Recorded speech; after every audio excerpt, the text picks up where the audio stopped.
When a cruel billionaire encounters a dirty, hungry child begging for food at the entrance of his luxury restaurant, his first reaction is one of repulsion and indignation. Marcus Thompson built his gastronomic empire on calculated coldness and disdain for the less fortunate, becoming the kind of man who sees beggars as pests to be eliminated from his pristine property. But when the desperate 8-year-old boy pulls a yellowed photograph from his pocket and whispers, "This is you with Mom," Marcus's world instantly collapses. The faded image reveals a devastating truth that will force this heartless billionaire to confront the cruelest abandonment of his life and discover if there is still any humanity left in his frozen soul to save not only his lost son but also himself from a hollow life built on the ashes of his own destroyed family. Hello. Before we begin, please subscribe to the channel and leave a like.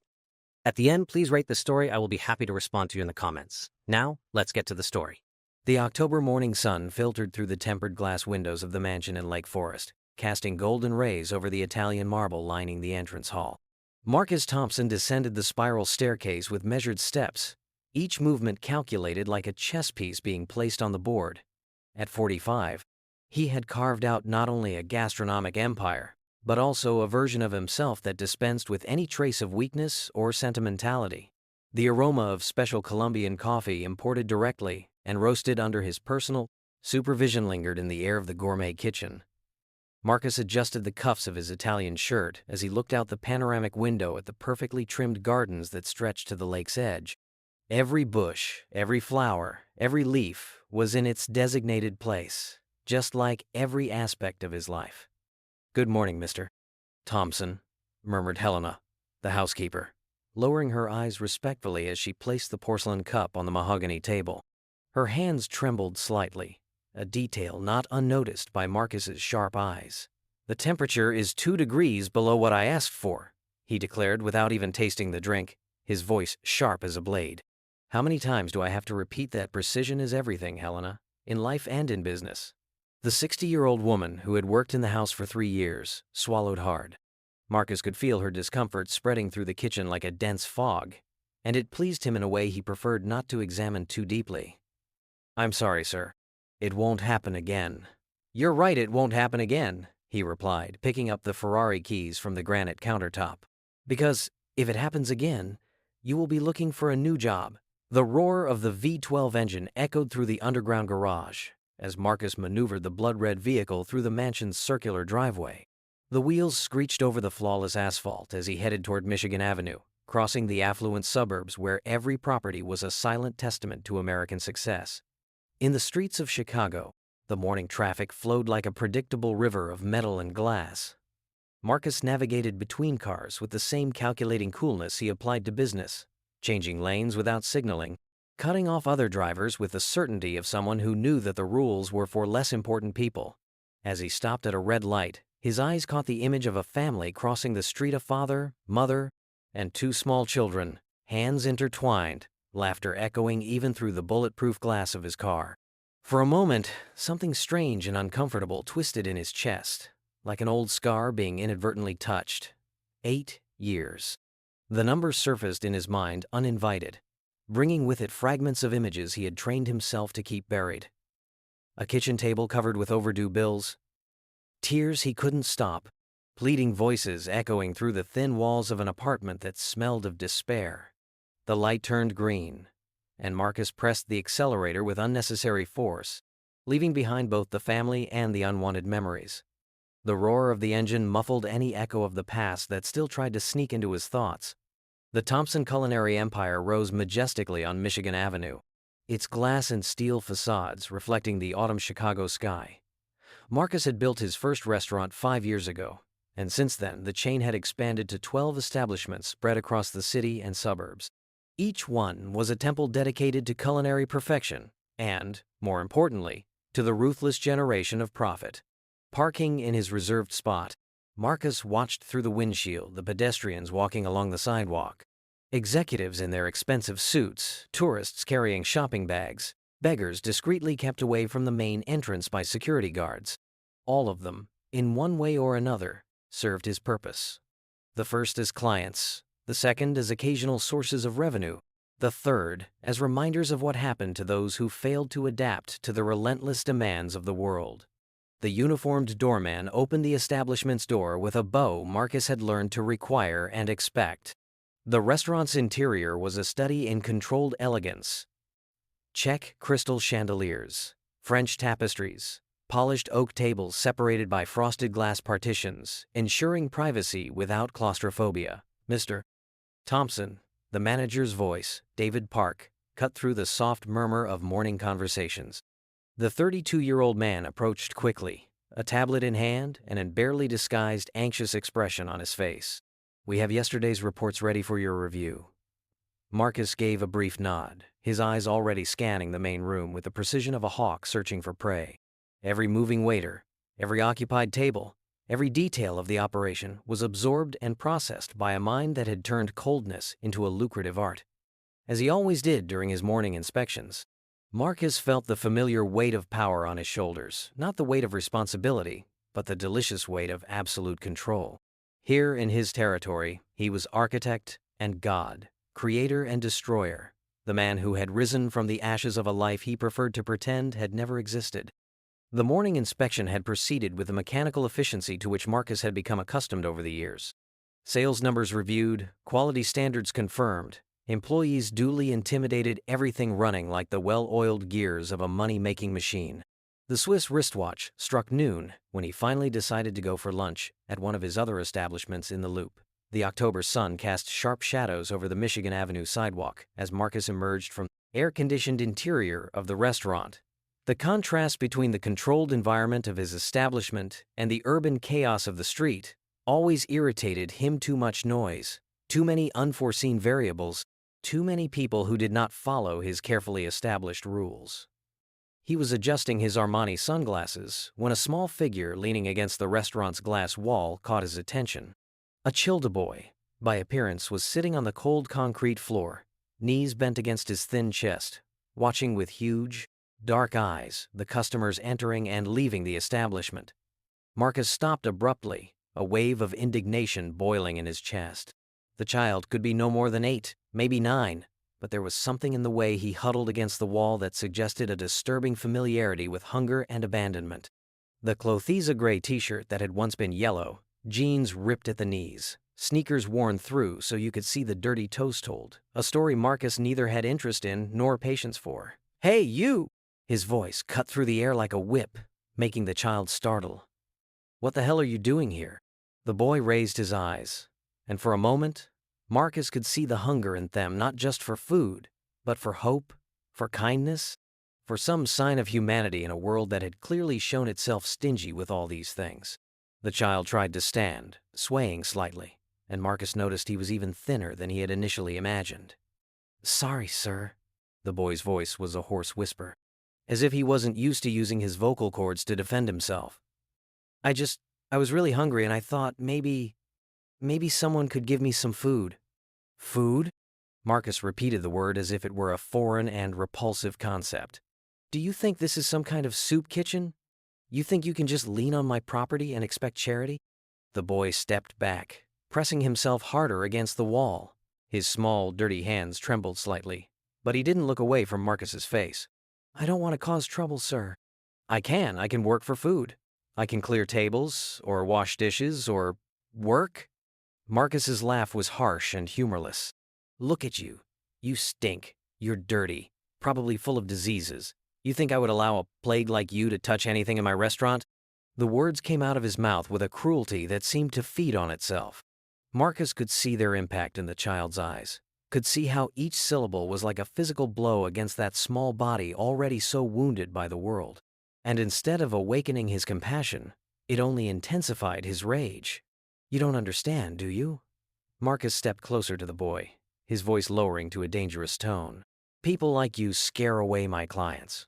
Clients who pay $400 for a meal. Clients who don't want to be reminded that people like you exist." The boy tried to speak again, but only a strangled sound came from his throat. Marcus could see tears forming in the corners of the dark eyes, but the child fought bravely not to let them fall. "Do you know how much I pay in taxes so that proper places take care of kids like you?" Marcus continued, his voice rising until some passers-by began to pay attention to the scene. "You have shelters, you have welfare programs, You have 1,000 other options that don't involve contaminating the front of my establishment." An elderly lady walking along the sidewalk stopped and looked their way, an expression of horror growing on her face as she witnessed the verbal brutality. Marcus saw her, and that only fueled his fury even more now he had an audience for his public humiliation. "See what you did?" he growled at the boy, gesturing toward the woman. "Now you're making a scene, embarrassing my customers, damaging my reputation." The boy, who had mentally identified himself as Tommy without Marcus knowing, tried to move away, but there was nowhere to go. The glass wall behind him reflected his own small, frightened image, multiplying his vulnerability infinitely. "Please, sir," Tommy whispered, his voice breaking. "I'll go away. I promise I'll go away, and never come back. Could you give me just a little bread? Anything? I haven't eaten in 2 days." 2 days? Marcus laughed again, a sound that seemed to come from somewhere cold and empty inside him. "And you think that's my problem? You think I built this empire to feed every street urchin who decides to show up at my door?" Tommy began to cry then, silent tears running down his dirty cheeks, creating clean trails through the accumulated grime. His breathing came out in small sobs, and Marcus could see the boy was shaking cold, hunger, fear, or a combination of the three. "That's enough," Marcus roared, making Tommy retreat further. "I've had enough of this nonsense." He shoved his hand into the inside pocket of his blazer and pulled out his iPhone, fingers sliding quickly over the screen. Tommy's eyes widened at the sight of the phone, and a new wave of panic swept over his small, frightened face. "You want to play beggar at my door?" Marcus growled, the phone already in his hand, the emergency number appearing on the screen. "Then let's see how you like playing fugitive with the police and social services. Maybe a night at the station or in a state shelter will teach you not to bother decent people." Marcus's finger hovered over the call button, his expression a mask of cruel satisfaction as he watched the terror grow in Tommy's eyes. The city noise went on around them, cars passing, people talking, life going on as usual, but in that moment, in the small, tense space between the powerful man and the helpless child, the world seemed to have shrunk to a single, terrible choice. Marcus's finger was millimeters from the screen, about to complete the call that would seal the fate of that inconvenient child, when a desperate movement made him pause.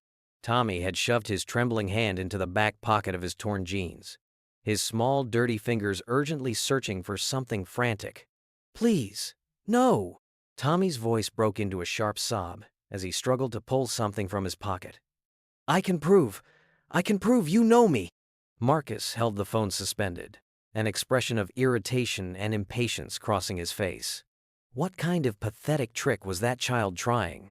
What ridiculous evidence did he think he could present to avoid the consequences of his intrusion? "You have 30 seconds, he growled, but there was something in Tommy's desperate expression that made him not complete the call immediately. Maybe it was pure, morbid curiosity. Or maybe it was the predatory instinct of a man who liked to see his victim struggle before the final blow.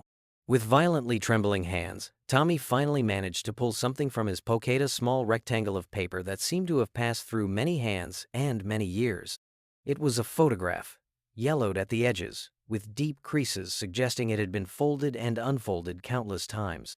The surface was faded, stained by moisture and time, but the image was still discernible. "This is you," Tommy whispered, extending the photo with both hands, as if offering some kind of sacred relic. "This is you with Mom before she left us." The world around Marcus seemed to slow almost to a stop. The noise of traffic on Michigan Avenue became a distant hum. The voices of pedestrians faded into an incomprehensible murmur, and even the cold October wind seemed to have stopped completely. His eyes fixed on the extended photograph, and for a moment, he could not process what he was seeing. It was him. Younger, much younger, maybe about 27 years old, hair still thick, and without the first gray strands now hidden under careful, expensive haircuts.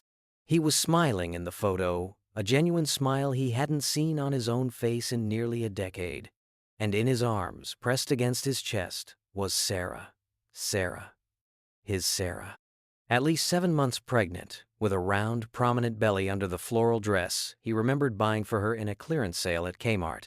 She was radiant in the photo, her brown eyes shining with a happiness that seemed to emanate from every faded pixel of the image. Her long curly hair fell over her shoulders, and she had one hand resting on her belly while the other held his face. "Number the word," escaped Marcus's lips, like a strangled sigh. The iPhone trembled in his hand, the screen still displaying the emergency number, but his fingers seemed to have lost all functionality. "It can't be." Tommy continued holding the photo, his tears dripping onto the already battered paper. Marcus could see his own eyes in the child now, the same color, the same slightly almond shape, the same intense expression when focused. How had he not noticed before? How had he looked at that face and not recognized his own features reflected back? "Mom always said you would come back," Tommy whispered, his voice barely audible above the roar of blood in Marcus's ears. "She said you were just working too much, that you loved us. Even after you stopped sending money, even after we had to move into the car. She always said you would come back." Marcus felt his legs falter, as if the concrete beneath his feet had turned into quicksand. The photo began to shake in his vision, not because of the wind, but because his own hands were trembling uncontrollably. He tried to swallow, but his throat seemed to have closed completely. Tommy, the name came out as a groan, and Marcus didn't even realize he had spoken it. In the photo, Sarah was pregnant with Tommy. This was the baby he had left at the hospital, the baby he had held only once before leaving to get diapers and never returning. The memories he had buried so deeply began surfacing like bodies floating to the surface of a lake. The pile of overdue bills on the kitchen table, the collector's calls, the one-bedroom apartment in Cicero that smelled of mold and tears. Sarah begging him not to leave, Tommy crying in the makeshift crib as he packed the few clothes he owned into a cardboard box. You are," Tommy Marcus whispered, and the realization hit him like a runaway truck. "You are my son." The iPhone slipped from his fingers, falling with a dull thud on the sidewalk.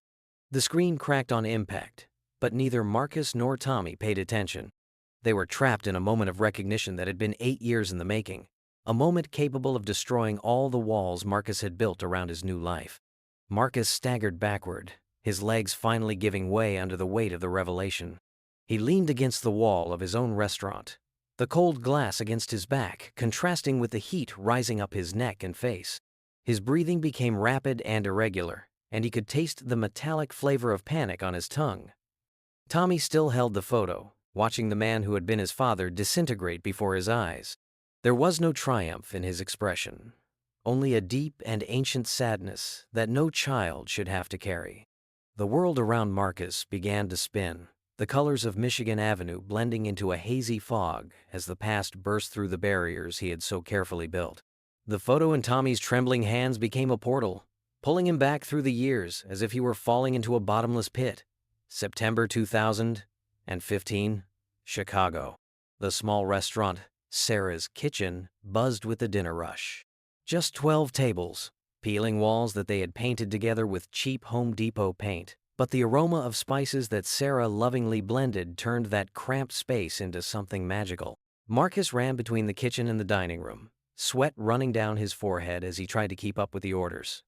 "Marcus, honey, table 3 has been waiting for their chicken for 20 minutes. Sarah shouted from the kitchen, one hand resting on the belly that was beginning to show the 4-month pregnancy. Even exhausted, she smiled, her eyes shining with that firm determination that had made her bet everything on their dream. "I'm coming, love," he replied, balancing 3 plates on his arms. At that time, he could still truly smile, still feel hope pulsing in his veins, along with the adrenaline of hard work. But in the drawers of the dresser in the small apartment above the restaurant, loan shark letters piled up like a mountain of poisonous paper. Marcus had started with small bets, $100 here, $200 there, convinced that his luck would change, that he could win enough to give Sarah and the baby the life they deserved. Instead, the debts grew like cancer. $15,000, $25,000, $40,000. Marcus shook his head violently, trying to escape the memories, but they kept coming like an unrelenting flood. February 2016. Sarah sat on the edge of the bed, holding a stack of red envelopes, eviction notices, overdue bills, threats of power cuts. Her belly was huge now, Tommy moving inside as if he could sense the tension filling the thin air of their small world. "Marcus, what are these letters?" Her voice trembled as she read the name Big Eddie's Collections on one of the envelopes. Who are these people? Why are they saying you owe $50,000? Marcus leaned against the wall, unable to look into the eyes of the woman he loved. The words came from his mouth like ground glass. I gambled, Sarah. I gambled our money.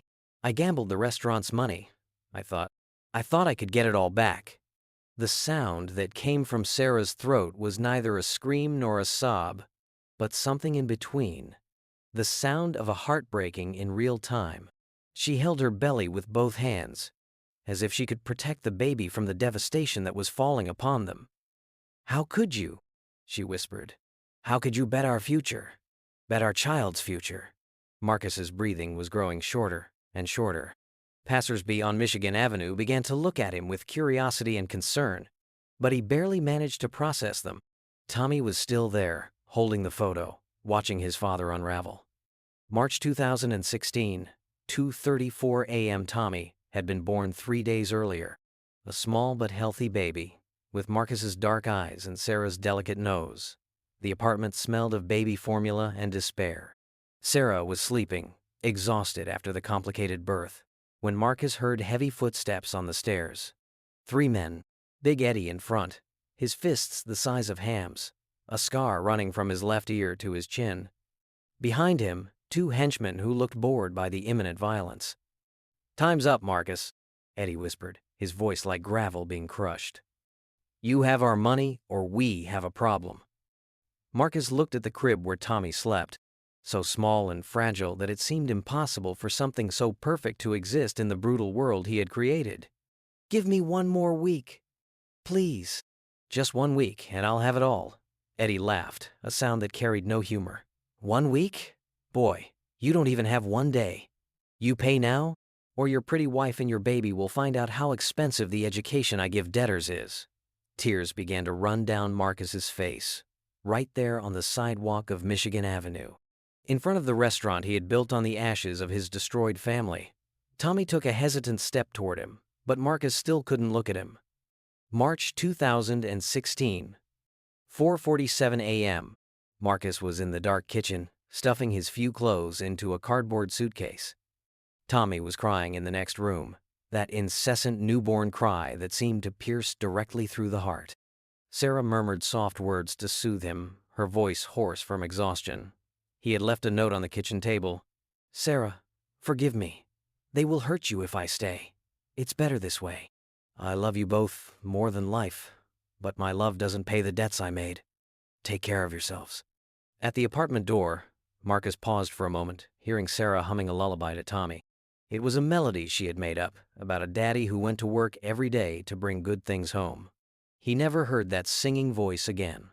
"Mommy always said you'd come back." Tommy's voice cut through the haze of memories like a knife. Marcus forced himself to look up and saw that the boy had come closer. "Even when we had to sell all our furniture, even when we had to leave the apartment and sleep in Grandma Ruth's car." Marcus choked, a physical pain spreading through his chest. "Grandma Ruth died when I was 5. Tommy continued, his small but firm voice. "After that, Mommy and we tried to stay in shelters, but there were always waiting lists.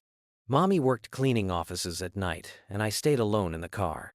She always said it was temporary, that you'd come back and we'd have a real home again." Marcus's legs gave out completely, and he slid down the glass wall until he sat on the cold sidewalk. Executives in expensive suits passed by him, some whispering among themselves about the well-dressed man having a breakdown.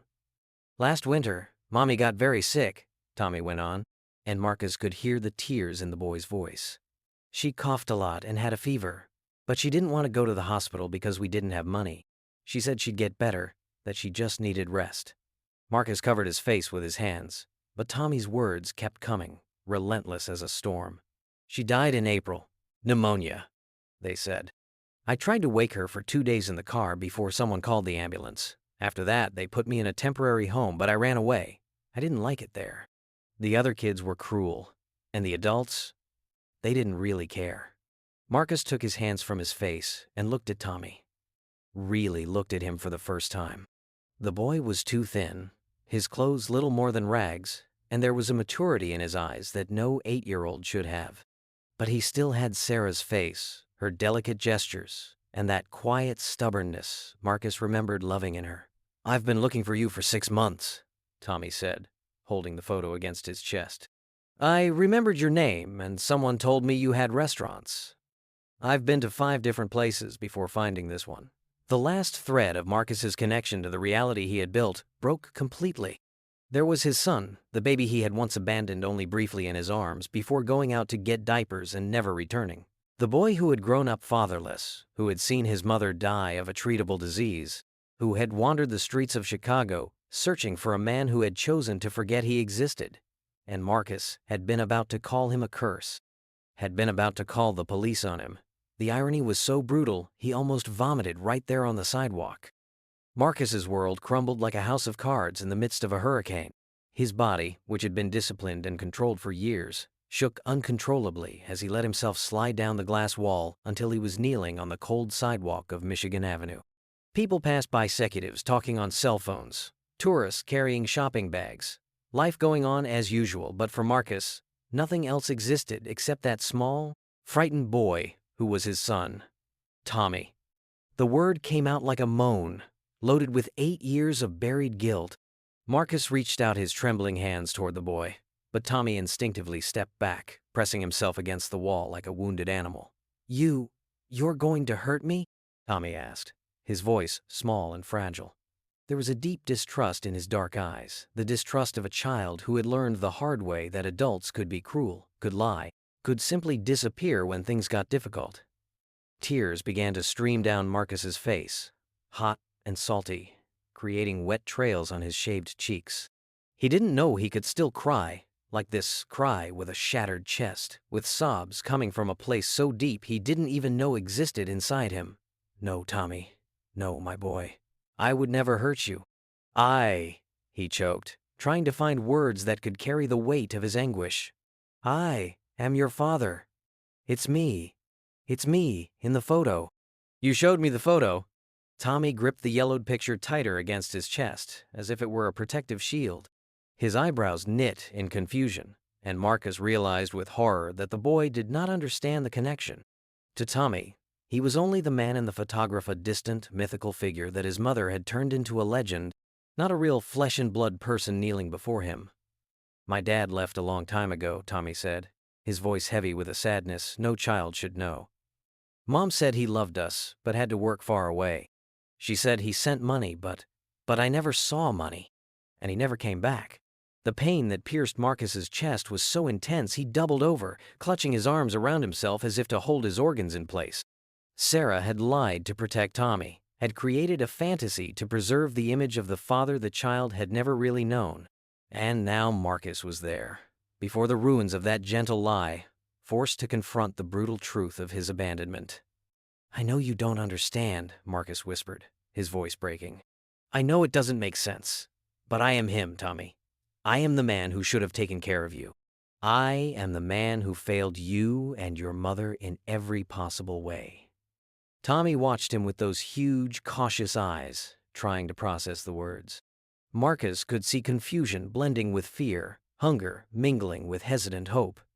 "You say you are my dad," Tommy finally asked, his voice barely audible over the traffic noise. "But you were yelling at me. You wanted to call the police. My dad wouldn't do that." Mom said my dad was kind. Guilt hit Marcus like a tsunami, sweeping away all the years of denial and rationalization. He had become exactly the kind of man he would have despised in his former life, cold, cruel, unable to offer basic compassion. And the first person to taste his cruelty had been his own son. "I was wrong," he sobbed, reaching out his hands again. This time more slowly, more carefully. "I was completely wrong. I didn't know. God forgive me. I didn't know it was you. I became someone terrible, Tommy. I became the kind of person who hurts innocent children because it's easier than remembering I was the child who was hurt."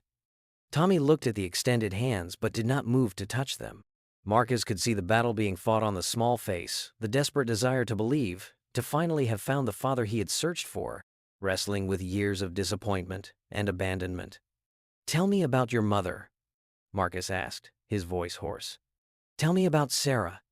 Tell me. Tell me how she died." Tommy lowered his eyes to the ground, and when he spoke, his voice was distant, as if recounting the events of a movie he had watched long ago. "Mom got sick in the winter. We were sleeping in Grandma Ruth's Karen old Corolla that broke down all the time. We didn't have money for gas most of the time, so we'd park behind stores, trying to hide from the security guards." Marcus closed his eyes, trying to block the images forming in his mind, but they came anyway. Sarah and Tommy curled up on the back seat of an old car, breath condensing in the cold air, wearing dirty clothes because they had nowhere to wash. "She coughed a lot," Tommy continued. "At night she tried to stifle her cough so she wouldn't wake me, but I always heard her. And she was always feverish, sweating even when it was cold. I asked if she wanted to go to the doctor, but she said we'd go when we had money." "God." Marcus groaned. "Oh my God, Sarah."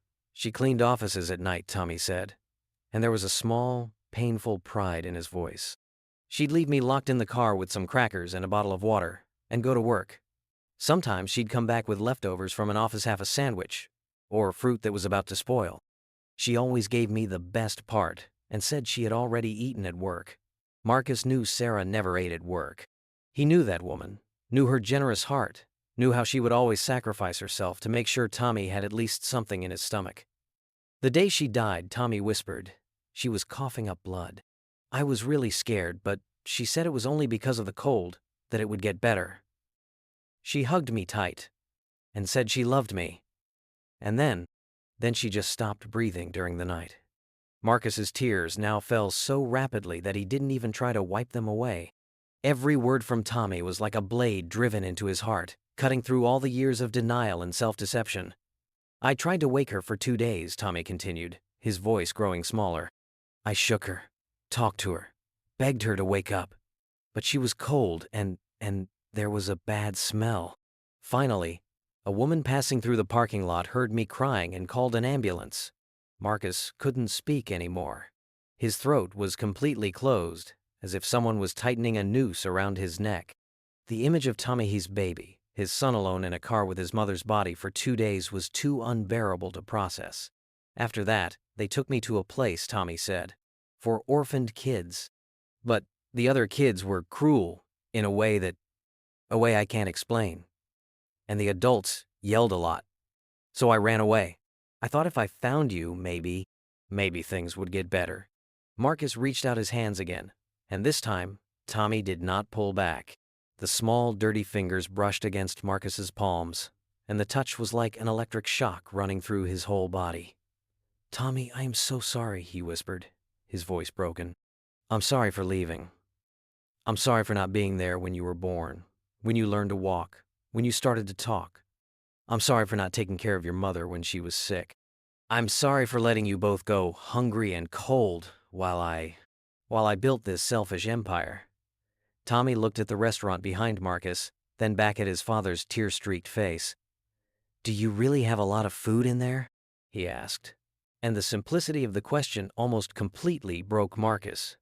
"Yes," Marcus answered, struggling to control his voice.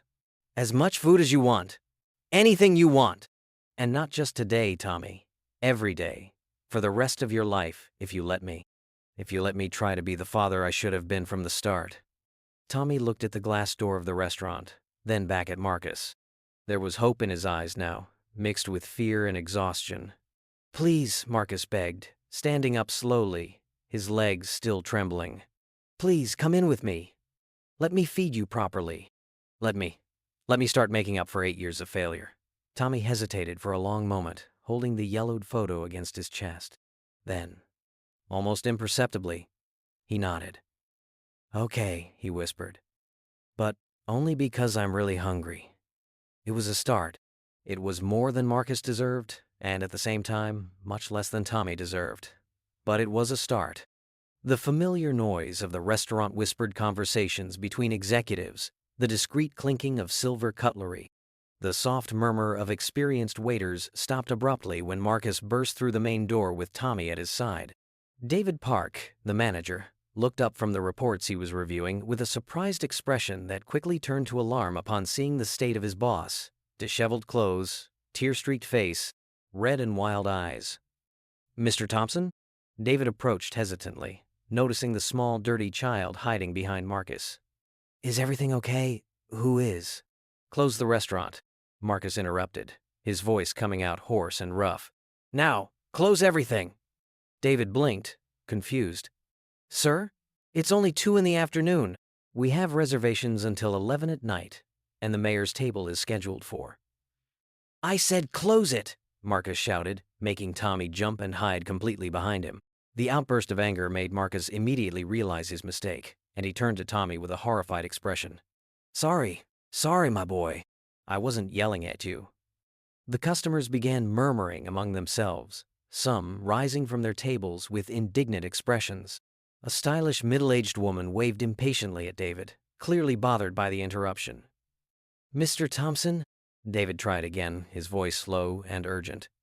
"Perhaps we should talk in your office? The customers are." "It doesn't matter about the customers," Marcus said, surprising himself with the words. For years, customers had been everything, the only thing that mattered, the measure of his success, the justification for his existence. Tell everyone there was a family emergency.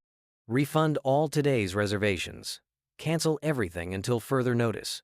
David opened his mouth to protest, but something in Marcus's expression made him stop. There was a wild intensity in his boss's eyes he had never seen before. Not anger, but something deeper and more desperate. "Yes, sir," David finally murmured, starting to move between the tables to explain the situation to confused customers.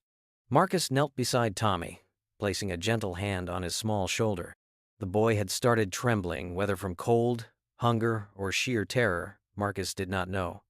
"Tommy, do you see that table over there?" He pointed to a round table in the corner, away from the chaos of the customers being sent away. "How about you sit there, and I'll ask someone to bring you all the food you want." Tommy looked at the table, then at Marcus, then at the well-dressed customers watching them with curiosity and disdain. "They don't want me here," he whispered. "I'm too dirty. I'll dirty their nice chairs." The pain that pierced Marcus's chest was so intense that he had to hold on to the nearest table to avoid staggering. His own son had internalized the belief that he didn't deserve to occupy nice spaces, that his presence was a contamination. "You belong here more than any of those people," Marcus said firmly despite the tears threatening to come back. "This place is mine, Tommy. And you are my son. That means this place is as much yours as it is mine." Tommy looked at him with those huge eyes, clearly struggling to process the words. "You keep saying you're my dad," he murmured. "But I don't understand. My dad left when I was a baby. Mom said he had to work far away, but you weren't working far away. You were here. You were rich and had food and a nice house, and we were in the car cold." Marcus closed his eyes, feeling each word like a physical blow. "I know it doesn't make sense, Tommy. I know it seems impossible, but sometimes,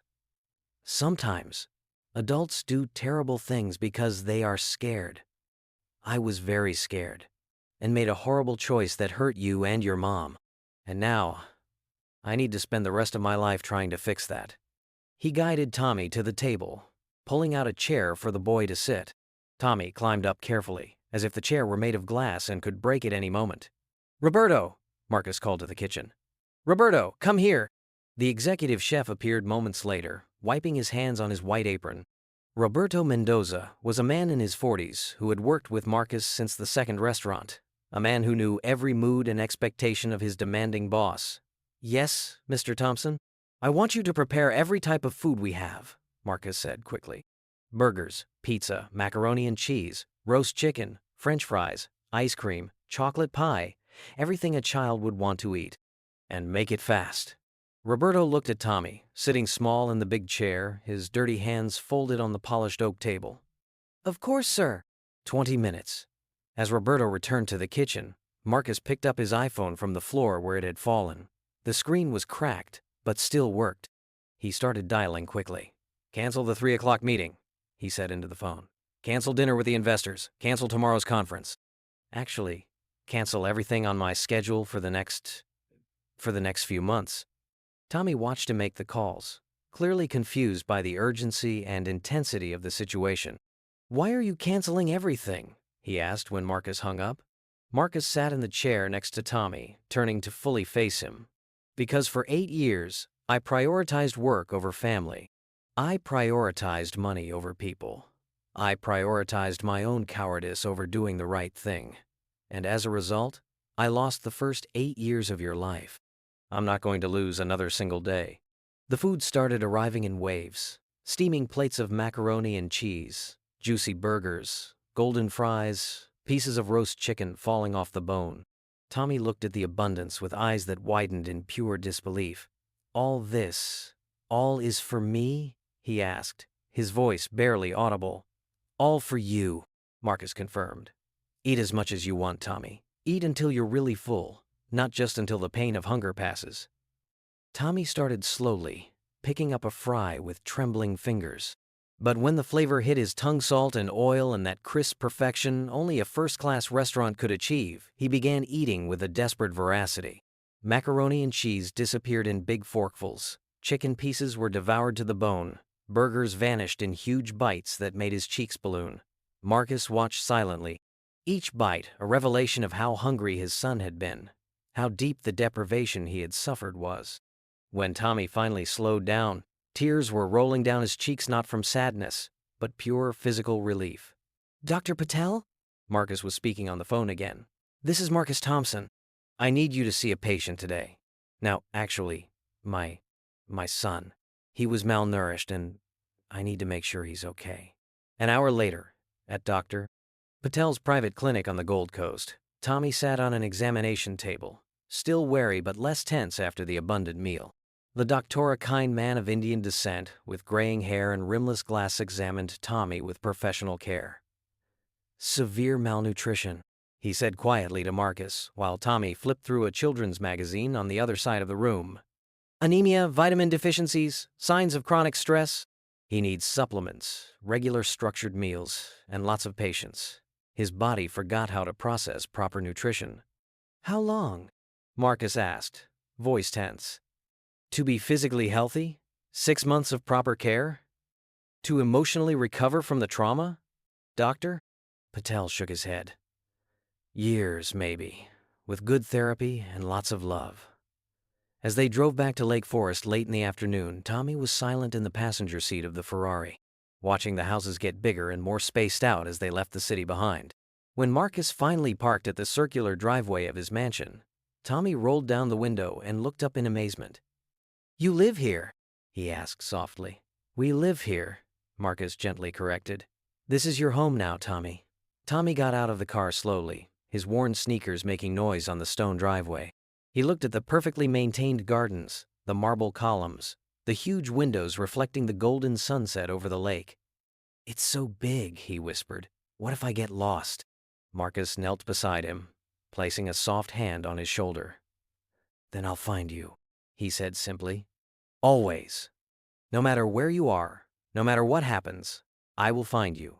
That's what parents do, Tommy. And I promise I will never forget that again. Tommy looked at him for a long moment, then nodded slowly. Okay, he said. But I still don't understand why you left the first time. I know, Marcus replied, his voice full of pain and promises. And I will spend the rest of my life explaining it to you, if you let me.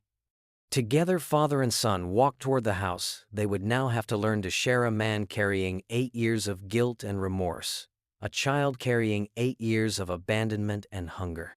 It was the beginning of something neither of them knew how to navigate, but it was at least a beginning. The warm October light spread through the empty rooms of the Lake Forest mansion as Marcus moved through the house like a man possessed. For the first time in years, he wasn't thinking about profits, expansion, or operational efficiency. Every thought, every movement, every beat of his heart was focused on a single mission, turning that cold, impeccable house into a home where a traumatized 8-year-old boy could begin to heal. In the room that had once been his home office, a sterile space, with bookshelves filled with management books and walls adorned only with diplomas and awards, Marcus worked until the early hours of the morning. He had hired an emergency team of decorators who cost a fortune to work overnight, but money was no longer a concern. Money was just a tool, and for the first time since he began amassing it, Marcus had a real purpose for using it. Race car beds. No, he instructed the decorator. an energetic woman named Patricia who had arrived with huge catalogs. Something softer. He's been hungry, slept in the cold. Needs comfort, not stimulation. Light blue, maybe, with clouds? Tommy was soaking in a marble bathtub in the master bathroom, supervised by a private nurse named Nancy, whom Marcus had hired a few hours earlier. It was the first time the boy had taken a proper warm bath in. Marcus couldn't even imagine how long. Through the slightly open door, he could hear Tommy talking hesitantly with Nancy, asking questions like, "Will the water run out?" And "Can I stay here a little longer?" Each question was a stabbing pain in Marcus's heart. His son had grown up in a world where warm baths were an uncertain luxury, where each basic comfort was a matter of luck or charity. Now, surrounded by abundance that could last multiple lifetimes, Tommy was still afraid that everything could disappear at any moment. Dr. Elena Vasquez had arrived at 10 o'clock at night, a renowned pediatrician specializing in child trauma whom Marcus had literally paid to cancel her vacation.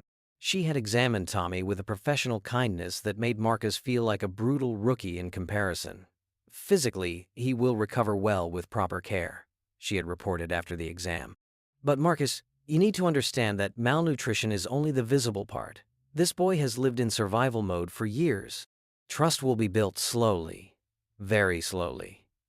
Now, at 2 in the morning, Marcus was sitting on the floor of the transformed room, surrounded by still unpacked boxes of toys. Legos, remote control cars, board games, stuffed animals, some mountain of attempts to buy 8 years' worth of lost Christmases and birthdays. But as he unpacked each item, a feeling of emptiness grew in his chest. He didn't know what Tommy liked. He didn't know his favorite colors, his favorite television shows, whether he would prefer to play soccer or read books. He didn't know his own son. The sound of small bare feet on the marble hallway made Marcus lift his head. Tommy appeared in the doorway of the room, wearing new pajamas that were too big, the smallest size Marcus had been able to find at a 24-hour department store. The boy had gained enough weight over the past 3 days that his cheeks no longer looked sunken, but there was still a fragility about him that made Marcus want to wrap him in blankets and protect him from the whole world. "Are you not sleeping?" Tommy asked, his small voice echoing in the large room.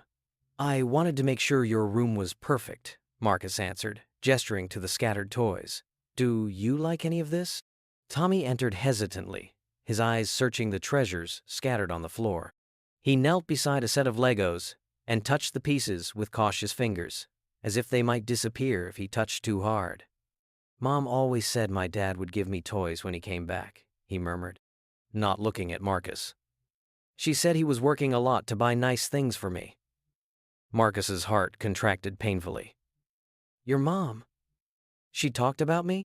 Tommy nodded, still focused on the Legos. "Every night. She told me stories about how you met her at the restaurant where you both worked. She said you were the first kind person she met in Chicago." Marcus approached carefully, sitting on the floor next to Tommy. "I remember that day. She was nervous because it was her first day at work, and she dropped a whole tray of dishes." Tommy's eyes lit up slightly. "She told that story. She said you helped clean everything and didn't let the boss yell at her. She was wearing a blue dress with little white flowers," Marcus continued, memories flowing like water through a broken dam. "And when she smiled to thank me, I knew I was going to marry her." "Mom liked that story," Tommy said, his voice brightening. "She said you fell in love like in the movies." Marcus went to his room and came back with a shoebox that had been stored at the back of his closet for 8 years, a box he had carried through 3 moves without ever having the courage to open. Now, with trembling hands, he took off the lid. Inside were photographs, hundreds of them, from a life he had tried to bury. "Look," he said softly, pulling out a photo of Sarah on their simple civil wedding day. She was radiant in a cheap white outlet dress, holding a $5 daisy bouquet. "This is when we got married. We didn't have money for a big party, so it was just the 2 of us and 2 witnesses at the courthouse." Tommy took the photo reverently, tracing his mother's face with a small finger. "She was so beautiful." "She was the most beautiful woman I'd ever seen," Marcus agreed, his voice choked. "And she had the kindest heart, even when things got hard, even when I started making bad choices. She never stopped believing that I was better than I seemed." He pulled out another photo, this time of Sarah in the kitchen of their first restaurant, flour in her hair, laughing as she struggled to learn how to make pizza dough. "Your mom didn't know how to cook when we married. She burned our first attempt at a romantic dinner so badly we had to open all the windows to get the smoke out." Tommy began to laugh, a small, hesitant, but genuine sound. "Mom told me that one too. She said you ended up eating cereal for dinner and it was the best meal she ever had." "Because we were together," Marcus said, feeling tears form in his eyes again. "Nothing else mattered when we were together." They spent the next hour looking at photos, Marcus narrating the stories each picture told. A picture of Sarah trying to assemble a crib with the instructions upside down. A photo of Marcus painting their small apartment, with more paint on himself than on the walls. A picture of Sarah holding a pregnancy test, tears of happiness running down her face. "Mom said you cried when you found out I was going to be born," Tommy said, looking at that last photo. "I did cry," Marcus confirmed.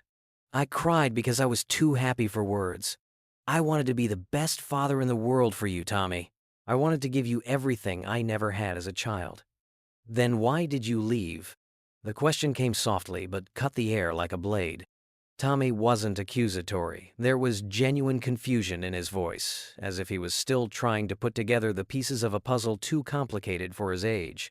Marcus set the photos aside and turned to fully face Tommy. "Because I made a terrible mistake, Tommy. I bet money I didn't have, trying to get more money to give to you and your mom. But gambling doesn't work like that. The more I bet, the more money I lost. And soon, dangerous men were threatening to hurt both of you if I didn't pay what I owed." Tommy listened with serious attention, his dark eyes never leaving Marcus's face. "I thought if I left, they would leave you alone," Marcus continued. "I thought it would be safer for you if I disappeared. But I was wrong, Tommy. I should have stayed and found a way to protect you. I should have asked for help, should have been brave instead of cowardly."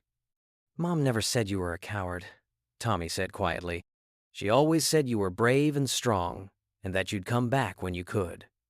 The words hit Marcus like a punch to the gut. Sarah had protected his image even after he had abandoned her. Even while losing the house, the car, forced to live on the streets with a small child, she had painted his father as a hero in the stories she told Tommy. "Your mom lied to protect me," Marcus whispered. "She didn't want you to hate me, so she made up a story better than the truth." Tommy considered this for a moment. Maybe she wasn't lying. Maybe she knew you'd come back to me someday, even if it took a long time. Marcus looked at this extraordinary boy, this son who had found compassion and forgiveness in places where Marcus had planted only pain and abandonment. "Do you think you can forgive me, Tommy?" "Not today, not yet, but someday?" Tommy took the photo of Sarah pregnant again, studying it carefully. "Mom always said families forgive each other. She said love doesn't go away, even when people leave."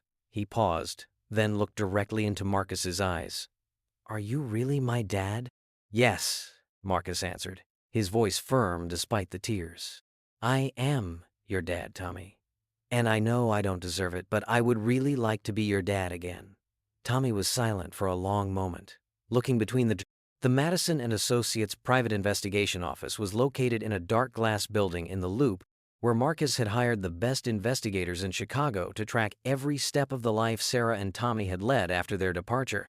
Now, 3 weeks later, he was sitting in front of a desk covered with photographs, reports, receipts, witness statements, a complete file of 8 years of suffering he had caused.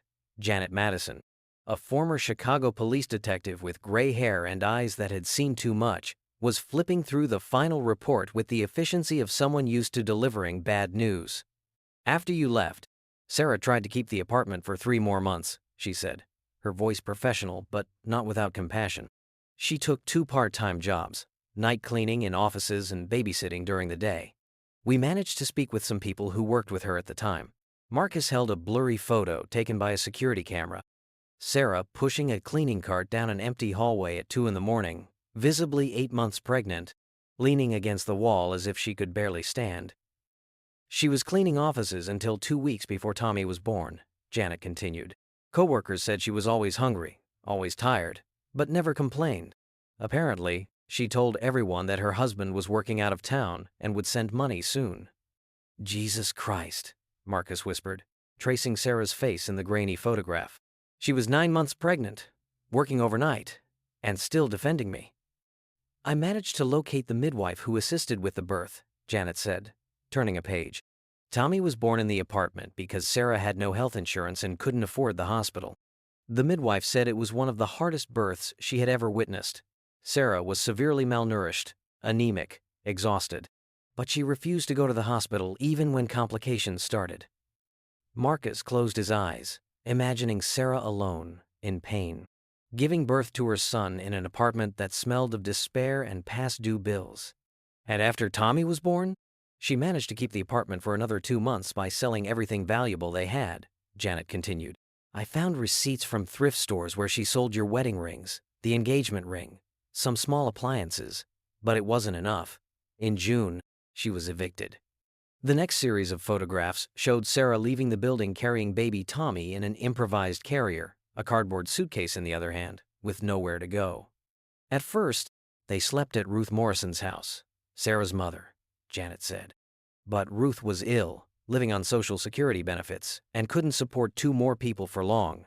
Marcus remembered Ruth, a stern woman who had never liked him, who had foreseen exactly this kind of disaster. At the time, he had thought she was just a difficult mother-in-law. Now he realized she had seen through his lies from the start. Ruth died of cancer when Tommy was 5, Janet continued. After that, Sarah and Tommy were homeless permanently. I managed to map where they slept over the next 3 years through police reports, social services, and testimonies from people who knew them. The following photos were the worst of all. Sarah and Tommy sleeping in the back seat of Ruth's old Corolla, parked behind various commercial establishments. Sarah lining up at soup kitchens, little Tommy holding her hand. Sarah searching through trash bins for aluminum cans to sell for pennies, while Tommy played with toys made of cardboard and string. This photo was taken in the winter of 2019, Janet said, showing an image that made Marcus choke. Sarah was visibly ill, her skin pale and her eyes sunken, but she was teaching Tommy to read using books borrowed from the public library.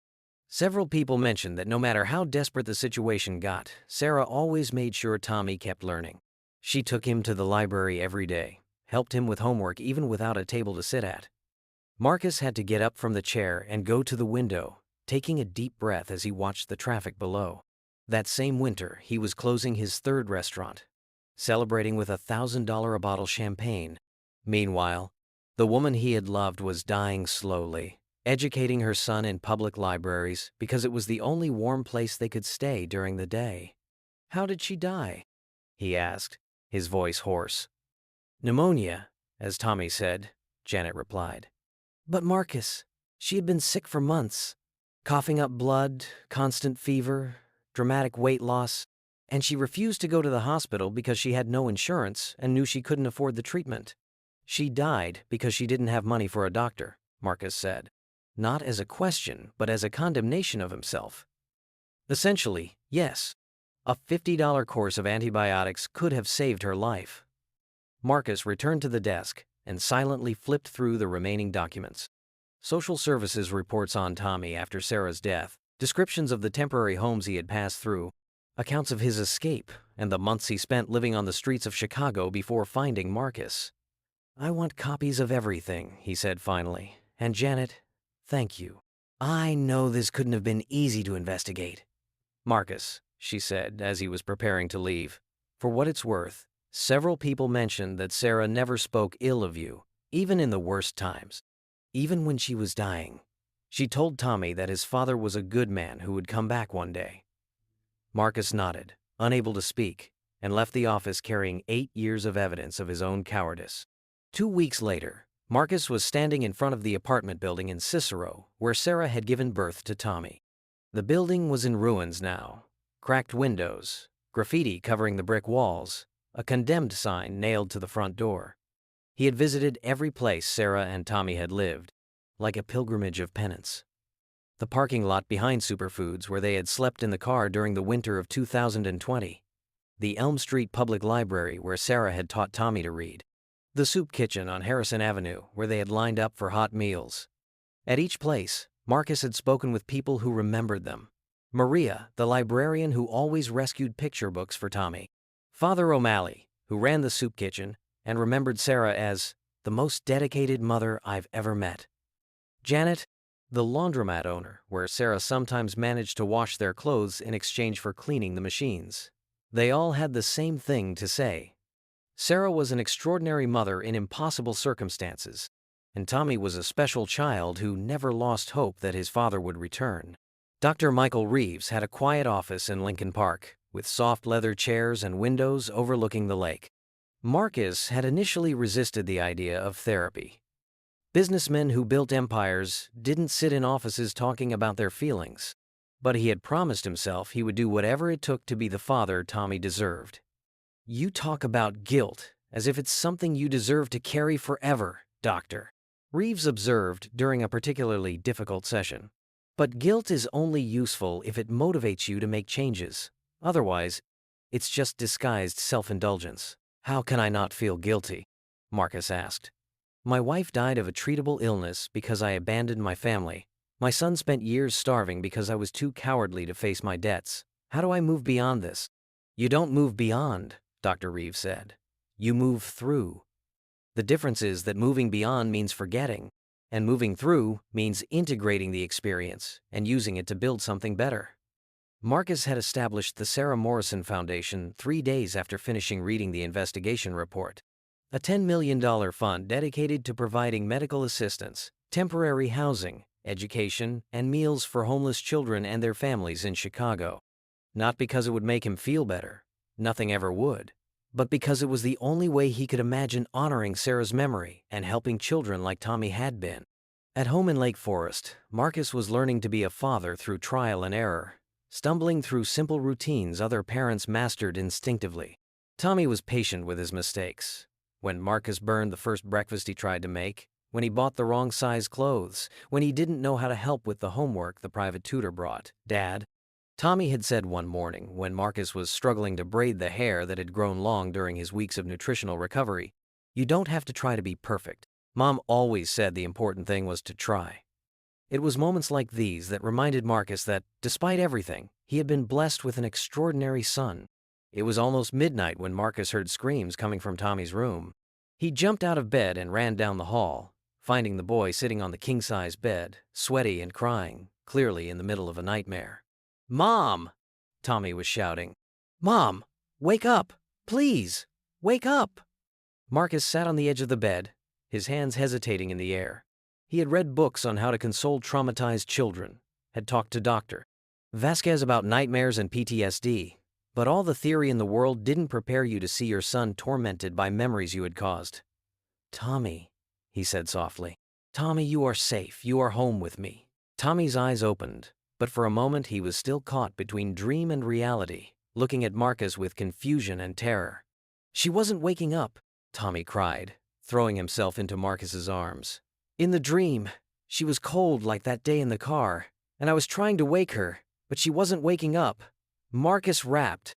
Autumn had turned into winter, and then into a spring dotted with hope, when Marcus finally made the decision he had been nurturing in his heart for months. Sitting in his office in downtown Chicago, surrounded by sales contracts and legal documents, he signed the papers that would transfer 10 of his 12 restaurants to a national hospitality chain. The number on the bottom line was astronomical, over $40 million. But for the first time in his adult career, the money brought him no satisfaction. "Are you sure about this, Mr. Thompson?" asked Richard Steinberg, his longtime lawyer, adjusting his glasses as he reviewed the contracts one last time. "It's an irreversible decision. You're basically dismantling an empire that took years to build." Marcus looked out the glass window on the 40th floor, watching Chicago stretch out to the horizon.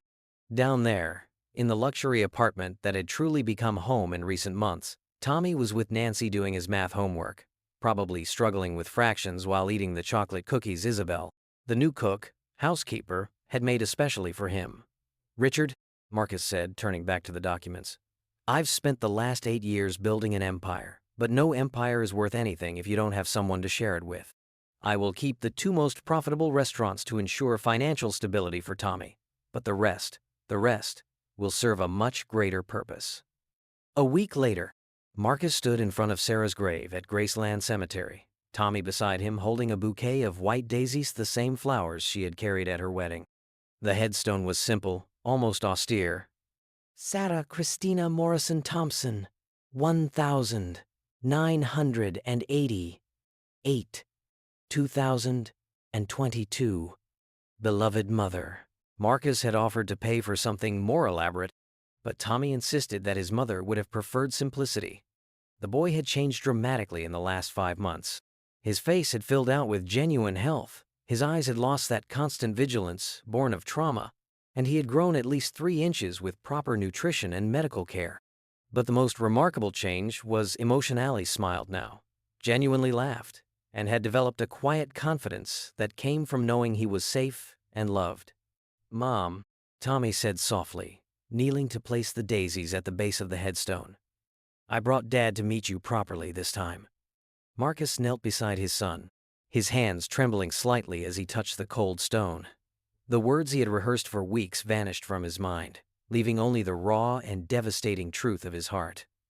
"Sarah." His voice broke as he uttered her name. I'm sorry.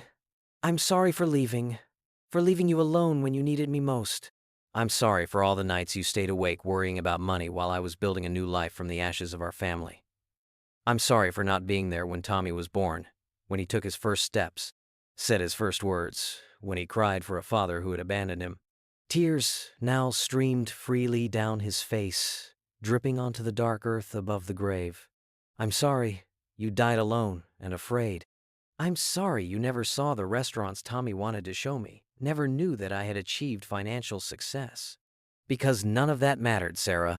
None of it meant anything without you and Tommy." Tommy placed a small, warm hand on Marcus's side, a gesture of comfort that seemed far beyond his 8 years. "Mom forgives you, Dad. She told me in dreams that she forgives you." Marcus looked at Tommy through his tears. "You dream about her?" "Sometimes," Tommy nodded. "No more nightmares, but good dreams. She looks happy and she always asks how you are. Last time she said she was proud of us for finding each other." "Tommy," Marcus said, turning to fully face his son, "I promise you and your mother's memory that I will spend the rest of my life trying to be the man she believed I could be. I will give you all the love you deserve. I will protect you. I will be present for every milestone, every achievement, every hard moment. I will never put money or work before our family again." Tommy then hugged him fiercely and tightly, and Marcus could feel all the forgiveness in the world in that small, strong embrace. "I forgive you, Dad," Tommy whispered. "Mom always said families forgive each other because love is stronger than mistakes." 3 weeks later, the Sarah Morrison Thompson Foundation was officially established at a ceremony at the Chicago Cultural Center. Marcus had invited representatives from all the shelters, soup kitchens, and social services where Sarah and Tommy had received help during their years on the street. The foundation, funded with $30 million from the sale of the restaurants, would provide free medical care, temporary housing, education support, and job training for homeless families in Chicago. "This foundation does not exist to make me feel better about my own failures," Marcus said during his opening speech, Tommy sitting in the front row with Nancy and Dr. Vasquez. "It exists because my late wife, Sarah, and my son Tommy taught me that true wealth is not measured in dollars or properties, but in the difference we make in other people's lives." Dr. Patricia Hoffman, director of the Chicago Coalition for the Homeless, came up to the podium after Marcus. "Sarah Thompson was known in our community as a woman of extraordinary courage and grace. Even in her darkest moments, she volunteered in our soup kitchen, helped other families navigate the system, and never lost hope that things could improve. This foundation is the perfect tribute to her memory and the legacy of love she left for her son." After the ceremony, Tommy ran to Marcus, his eyes shining with excitement and pride. "Mom would have loved this, wouldn't she?" "Yes, she would have," Marcus agreed, lifting Tommy into a hug. "She would have been very proud of you too, Tommy. You helped me remember what really matters in life." It was a Saturday afternoon in May when Marcus and Tommy were in the garden of the mansion in Lake Forest, preparing to plant a cherry tree they had selected together at the local nursery. The spot they chose had a perfect view of the lake, where the setting sun would create beautiful reflections through the branches. Tommy was on his knees in the dirt, carefully examining the roots of the young tree, while Marcus prepared the hole with a shovel. It was the kind of physical work Marcus never thought he would have time for during his empire-building years. But now he found a profound and simple satisfaction in working with his hands alongside his son. "Dad, do you think trees have memories?" Tommy asked, patting the soil around the roots with his small dirt-stained hands. "What do you mean, buddy?" "Well, this tree will grow here for a long time, right? It will see me grow up, see you get older, maybe it'll see my own kids one day. It's like it's a living memory of Mom in this place where we're happy together." Marcus paused in his digging, struck by the depth of Tommy's observation. "I think you're right, Tommy. Trees are living witnesses, aren't they? They watch over us and keep track of the stories that happen in their shadows." They worked in comfortable silence for a while, the sound of birds chirping and the distant lap of waves against the shore providing a peaceful soundtrack for their shared labor. Marcus watched Tommy work, marveling once again at how this extraordinary little boy had transformed not just his life, but his entire understanding of what it meant to be human. "Dad?" Tommy said as they finished planting and stood back to admire their work. "Yes? Thank you for finding me. Or letting me find you. Or whatever happened." "Thank you for keeping your promise to Mom." Marcus knelt to Tommy's level, placing both hands on his son's shoulders. "Tommy, you saved me, not the other way around. I was lost in a world I thought mattered, but it was all empty. You showed me what real happiness feels like." They stood together in the garden as the sun began to set, painting the sky in shades of pink and gold. A small cherry tree stood between them and the lake, its leaves rustling gently in the evening breeze, already beginning its role as keeper of memories, witness to a family that had found its way back together through pain and loss and, ultimately, through love that refused to give up. "I love you, Daddy," Tommy said, using the pet name that had become natural over the months of healing. "I love you too, my son." More than all the stars in the sky.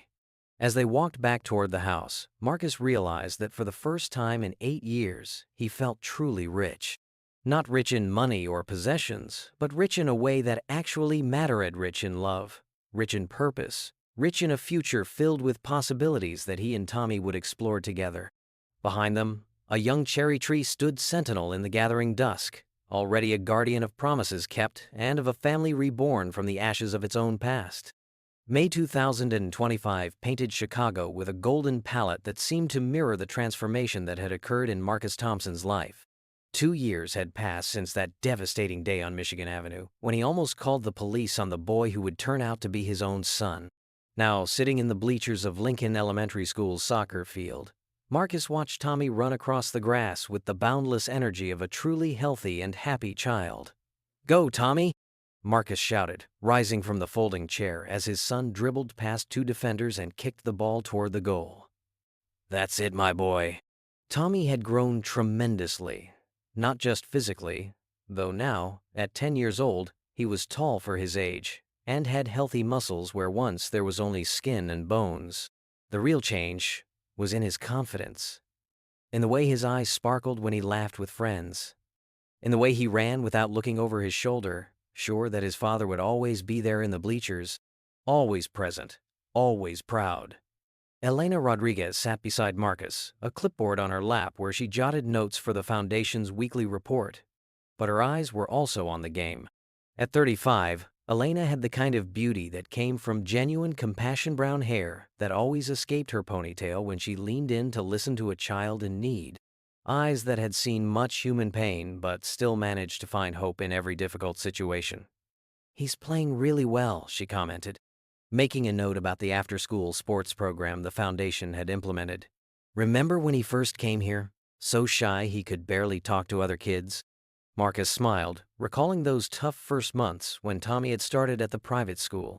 Even with all the therapy and medical care, it had taken almost a year for him to truly believe that this new life was permanent, that his father wouldn't disappear one morning like he had once. "Dr. Peterson said Tommy is doing exceptionally well in math," Marcus said, referring to the school's academic director. "Apparently, he's thinking about skipping a grade next year." "Genes from Sarah," Elena replied with a warm smile. "You told me she was brilliant." Tommy inherited both her intelligence and her heart. It was true. In the past 2 years, Marcus had devoted himself to keeping Sarah's memory alive not only through the foundation, but through constant stories about who she had been. Tommy now knew hundreds of anecdotes about his mother, how she had learned to cook by watching cooking shows on a neighbor's television, how she hummed Beatles tunes while cleaning the house, how she always saved the last piece of any dessert for Marcus even when she clearly wanted to eat it herself. The final whistle blew, and Tommy ran toward the bleachers, sweaty and radiant, his blue and white uniform stained with grass. He threw himself into Marcus's arms with the uncomplicated joy of a child who knew he would always be warmly welcomed. Dad, did you see that goal in the second half? Tommy exclaimed, still panting. Coach Miller said it was one of the best shots he's ever seen from someone my age. I sure did, champ, Marcus replied, tousling Tommy's sweaty hair. Your mom would have been so proud. She didn't like sports, but she would have learned all the soccer rules just to cheer for you properly. Tommy smiled, that special smile that always appeared when Marcus shared a memory of Sarah. Elena, did you see my goal too? Yes, sweetie, Elena said, giving Tommy a brief hug. You're getting so much better. Maybe next year you can join the school's competitive team. The three walked together back to the car, Tommy chatting about the game while Marcus and Elena exchanged affectionate glances. Their relationship had developed slowly, born from mutual admiration for the work they did together at the foundation, and blossoming into something deep and genuine that surprised them both. Elena had started as the lead social worker at the Sarah Morrison Thompson Foundation, overseeing transitional housing and family reunification programs. Marcus had initially been impressed by her professional competences, navigated social services bureaucracy with grace and efficiency, never losing sight of the humanity behind each case. But it was her natural kindness toward Tommy that truly captured Marcus's heart. She had never tried to replace Sarah. That would be impossible and inappropriate. Instead, Elena had found her own place in Tommy's life as a mentor, confidant, and gradually, as a loving maternal figure who complemented rather than competed with the memories of his biological mother. Can I choose what we have for dinner tonight? Tommy asked as they headed back to Lake Forest in the BMW SUV that had replaced the impractical Ferrari. I'm thinking pizza, or maybe that pasta Elena makes with her special sauce. Of course you can choose, Marcus said, looking at Elena through the rearview mirror. But remember, tomorrow is Saturday, so we'll visit Mom at the cemetery. Do you want to bring fresh flowers, or do you still have that drawing you made in art class? Both, Tommy decided promptly. I want to bring the drawing of our family that I made. It's you, me, Elena, and Mom watching over us from the sky. Elena swallowed hard, always moved by how naturally Tommy had incorporated all the people he loved into his concept of family, including a mother he could only know through stories and memories. 2 hours later, they were seated around the dining table in Lake Forest, sharing homemade pizzas that Elena had taught Tommy to make. The house had changed dramatically since Tommy had arrived. Where once only pristine spaces designed to impress guests existed, there were now comfortable furnishings chosen for family living, refrigerator doors covered with Tommy's artwork and report cards, and corners filled with sports equipment and books. Dad, Tommy said, carefully stretching melted cheese from a pizza slice. Can you tell me again about when you and Mom first decided to have me? It was a story Tommy requested regularly, and Marcus never tired of telling it. Each retelling helped both of them process a past that had been painful but ultimately led to this moment of happiness. Your mom and I were working at the restaurant late one night, Marcus began, settling back in his chair. It was maybe 11 p.m., and we were the only ones left. She was cleaning tables and humming this song. I think it was Here Comes the Sun by the Beatles. I stopped what I was doing and just watched her. Tommy listened with rapt attention, even though he'd heard this story dozens of times. It was one of those moments where all the worry about money and bills just disappeared, and I realized I could watch her forever. So I walked over and I said, "Sarah, what do you think about us having a baby?" And she dropped the rag she was using and looked at me like I had just offered to give her the moon. And what did she say? Tommy prompted, knowing the response, but loving to hear it again. She started crying happy tears and she said, "I've been hoping you'd ask for months." So we sat down right there in the restaurant, surrounded by dirty dishes and leftover food, and we talked about what kind of parents we wanted to be, what names we liked, where we would put a crib in our tiny apartment. Elena watched this ritual with warmth in her heart. She had learned that this was how Marcus kept Sarah alive for Tommy, not through sadness or regret, but through celebration of the love that had created him. "Mom chose my name, didn't she?" Tommy asked. She did. She wanted something strong, something traditional. "Tommy Thompson sounds like a boy who could do anything," she said. And she was right, wasn't she? You could do anything, my son. After dinner, when Tommy had gone upstairs to start his homework, Marcus and Elena cleaned the kitchen together in comfortable companionship. It was in these quiet moments that Marcus felt most grateful for the life that had emerged from his worst mistakes.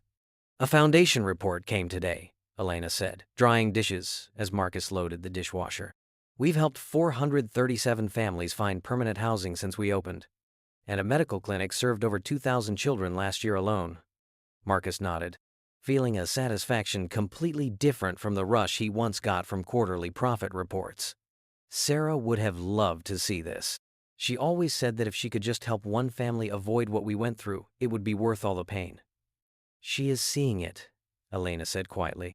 "Through Tommy, through you, through every child who doesn't have to go hungry because of what you've built in her memory." Later that evening, Marcus was tucking Tommy into bed when his son looked up at him with those dark eyes so much like Sarah's. "Dad, do you think Mom is proud of us?" Tommy asked. "Of how we turned out, I mean. Do you think she's happy you found Elena and that I'm happy at school and that we're helping other kids?" Marcus sat on the edge of Tommy's bed, considering the question seriously. "I think your mom is prouder of you than anyone has ever been proud of anyone in the history of the world. You're kind, you're smart, you're brave, you're compassionate. You're everything she hoped you would be when she was carrying you." "What about you?" Tommy pressed. "Do you think she's proud of you for changing, for finding me, for building a foundation?" Marcus was quiet for a long moment, thinking about the man he had been 2 years ago versus the man he was now.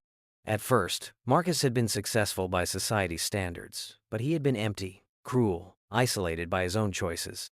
This Marcus was wealthy in ways that actually mattered. "I think," he said finally, "that your mom loves that. I finally learned what she tried to get." If you enjoyed this story, subscribe to the channel and leave a like. These other stories will also move you. Click to keep watching.